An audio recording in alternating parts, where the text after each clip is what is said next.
Hello guys, hello, this is for Pisces. Welcome dito sa aking channel, Kapalaran AJT.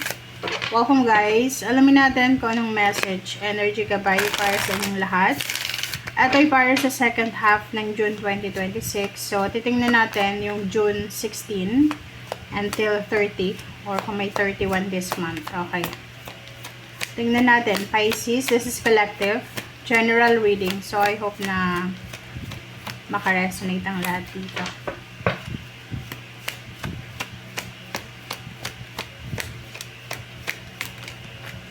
Alright, so mayroon kang first 3 cards dito, Pisces.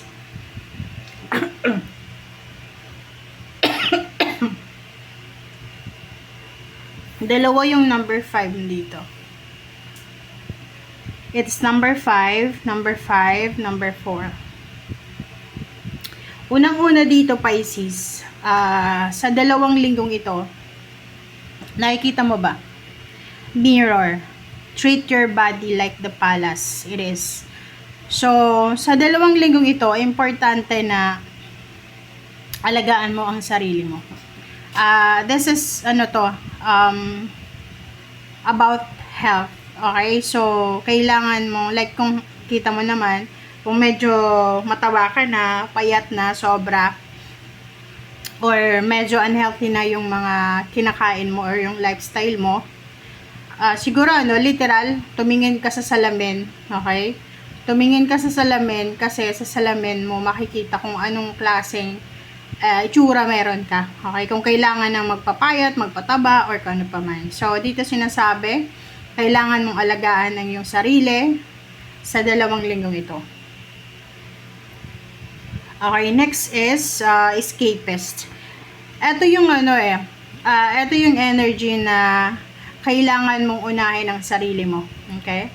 So, siguro Pisces, since masyado kang people pleaser, since masyado kang parang yung inuuna mo yung ibang tao, dito sa barahan na to, sinasabi na sa dalawang linggong ito, siguro ipahinga mo yung sarili mo sa sobrang people pleaser. Ipahinga mo yung sarili mo sa pag-uuna sa mga pangangailangan ng ibang tao. Kasi kung makikita mo dito, parang ang energy mo dito is masyado kang generous, masyado kang concerned sa mga tao na wala namang concern sa'yo. Okay? Kung makikita mo dito, sinasabi ng baraha sa'yo na take care of your body, take care of yourself. Emotional, psychological, spiritual, physical, yung body natin ha. And sinasabi na financial ganun din, alagaan mo yung sarili mo, mag-ipon ka kung kinakailangan. Kasi yung mga taong ito na nasa paligid mo, hindi ka nila matutulungan sa panahon na may kailangan ka. Lalo na kung emotional, di ba? Nagsasuffer ka na mag-isa. So, especially kung OFW ka, kung OFW ka, yun yung pinaka masakit dyan. Kasi, pwedeng inubos mo na yung padala mo sa Pilipinas. Tapos, ikaw na, pag may sakit ka sa ibang bansa, wala man lang na kumusta or kung ano pa man.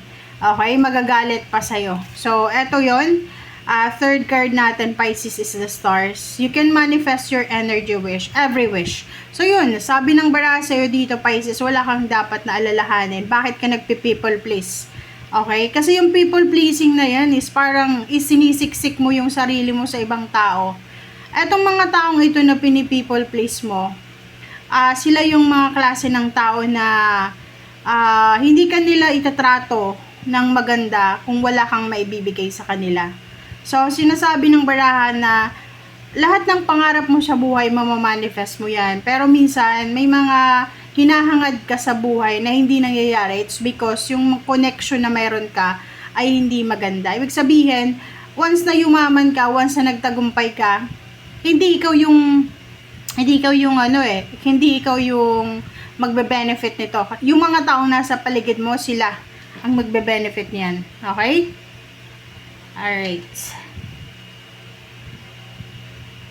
Okay. Wait lang guys. Tama ba? Okay, so yung first 3 cards mo dito, Pisces, is alagaan mo ang sarili mo. Okay? Wala kang dapat na alalahanin. Kung may mga concern ka, may mga issues ka ngayon, financial, emotional,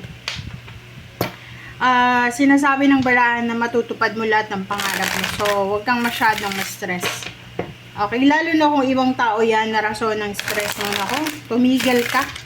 Tumigil ka, Pisces, magpahinga ka. Itong 2 linggong ito, mag-relax ka. Diba? Relax. Mag-relax ka. Relax ka lang. Mag-relax. Mag-enjoy. Unahin yung sarili. Kasi yun yung importante eh. Yung sarili mo.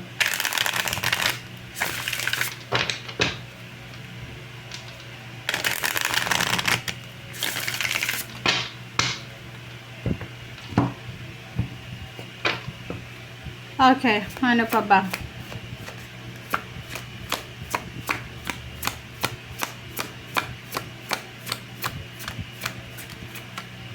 Basta importante guys, take care of your body, take care of your health. Overall health to ha. Emotion, yung physical health mo, spiritual, lalo na yung finances mo.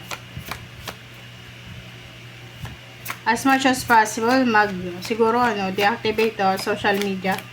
Para maiwasan mo din yung mga toxicity.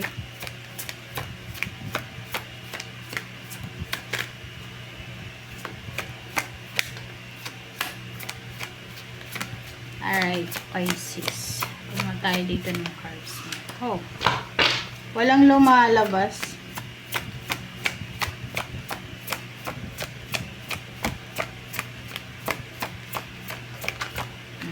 Meron? Okay, diba? Walking away, escapist to eh. Diba? Escapist, walking away. So, sabi ng baraha sa'yo, Pisces, na yun, walk away, move on, stay away from any toxicity. Stay away from someone or mga tao na yan na gagamitin ka lang or ginagamit ka lang. Stay away dyan sa mga tao na yan na wala namang concern sa'yo. Instead na maganda yung ibigay nila sa iyong, like for example, problema yung binibigay nila sa'yo. Parang ganun. So, umalis ka sa sirkulasyon na yan. Umalis ka sa grupo or sa pamilya na yan na basta walk away. Relationship na toxic, relationship na hindi ka na masaya, environment na toxic, mga tao na naiinggit sa'yo, parang gano'n, umalis ka dyan. Kasi wala kang improvement yan eh. Kahit saan ka man dyan pumuesto, kaliwat kanan sa likod sa unahan, eh, hindi ka nila maiintindihan.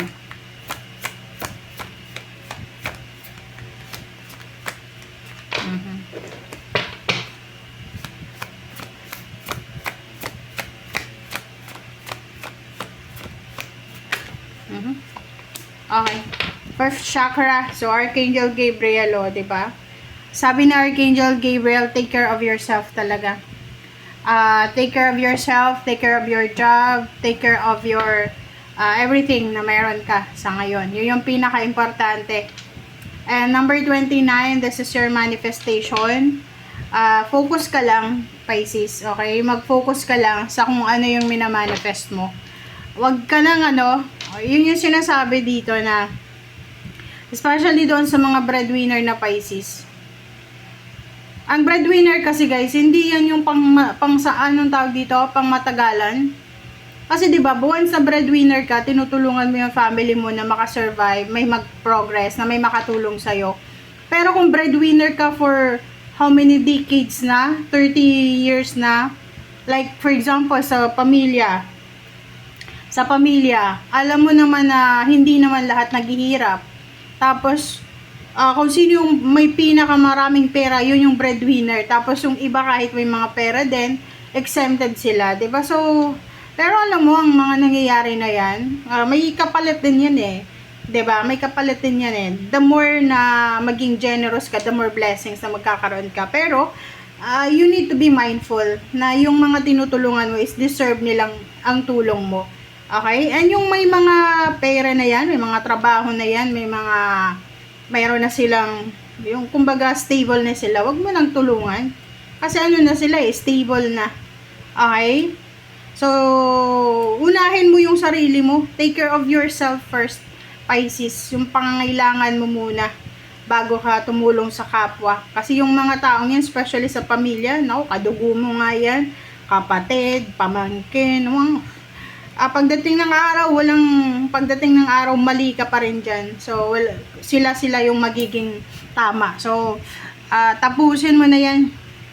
Okay, stay away from any vampire sa buhay mo.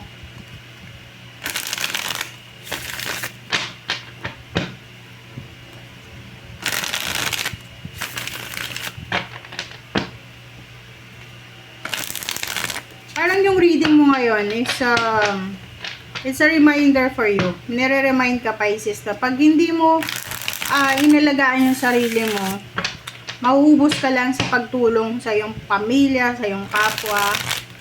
Wala. Sila umasenso na, ikaw nandyan ka pa rin sa ilalim kasi tulong ka ng tulong. Hangman. And justice. So, sabi ng baraha sa'yo dito, there's a good karma. There's a good karma, there's a contract signing, karmic lessons, karmic justice, karmic blessings na matutuloy na. So, sinasabi ng baraha dito, maybe there's a wedding, may wedding ng matutuloy na wedding, may matutuloy na kontrata, may matutuloy na karma. Okay? So, sinasabi ng baraha dito, especially doon sa mga Pisces na maraming ginawa sa inyo yung mga tao na parang, 'di ba? Trinayder ka or tinulungan mo tapos ginawan ka ng masama, yun yung binalik sa iyo. Lahat yan naka-record. Okay? Wala tayong kawala dyan sa universe. Lahat yan naka-record. So, yung mga delays na delayed na karma, bad karma man yan or good karma para sa sarili mo or sa ibang tao, matutuloy na siya. Okay, so you're the Fool.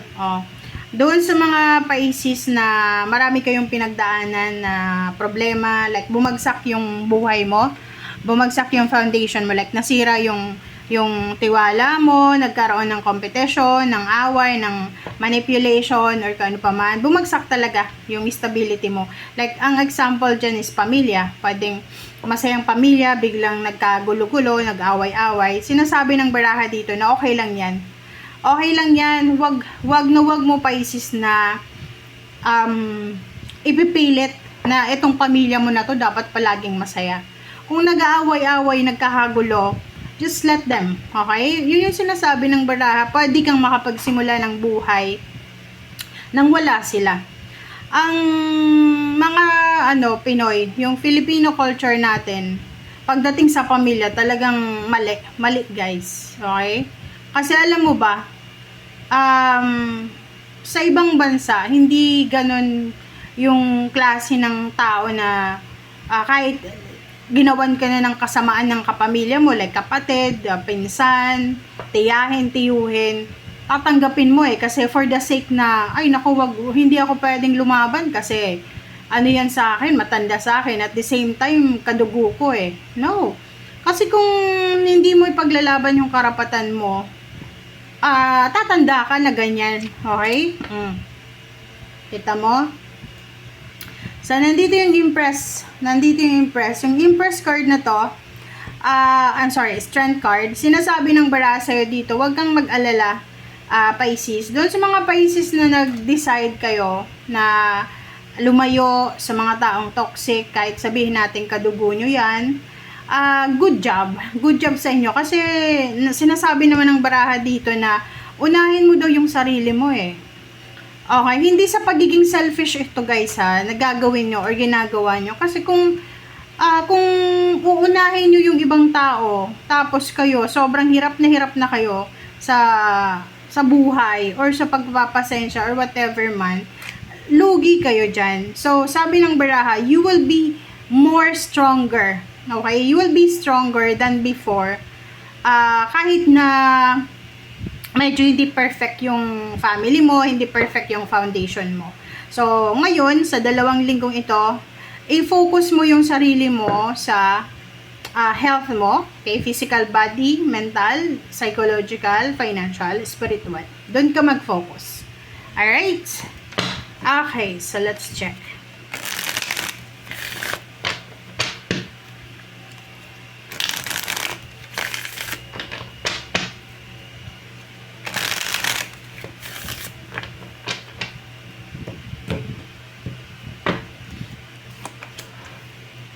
Okay, so there's there's a devil.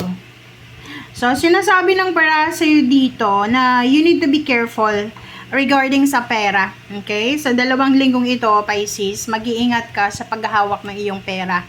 Pagmamanage ng salapi. Kasi, like for example, kung nag-iipon ka ng pera or may mga investment ka, or may mga goals ka sa buhay, iwasan mo yung sobra-sobrang gastos. Iwasan natin yung pag-online shopping, yung pagbili ng mga bagay-bagay, it's because you're sad or you're stressed, ganon. So, kailangan, wag padadala sa temptation. Lalo sa pagkain, guys, okay? Iwasan nyo yung sobra-sobrang pagkain ng mga bawal. Okay, may chismosa dito. May spy dito. There's a stalker ka. Okay? So, you need to be careful. Maging careful ka din kasi ang nakikita ko sa'yo dito, may mga tao sa paligid mo na binabantayan yung buhay mo. Lalo na sa finances. Kung makikita mo dito, etong barahan na yan, sinasabi na may nakatingin sa'yo. Kumbaga, may kakilala ka na bala kang utangan. So, gusto ka nilang i-chat, i-call na, oy, Pisces, pwede bang mangutang? Parang ganun, diba? Kita mo? So, posibleng makatanggap ka ng text, ng call, ng chat, ng any communication na pwede nga, ang laman ng text na yan is, pwede bang pautang? Or, kumusta ka na, Pisces? Pwede bang makautang? Pwede bang makahingi? Pwede bang ganyan? Ganyan yung matatanggap mo. Okay, so thank you guys for watching and see you again. Bye!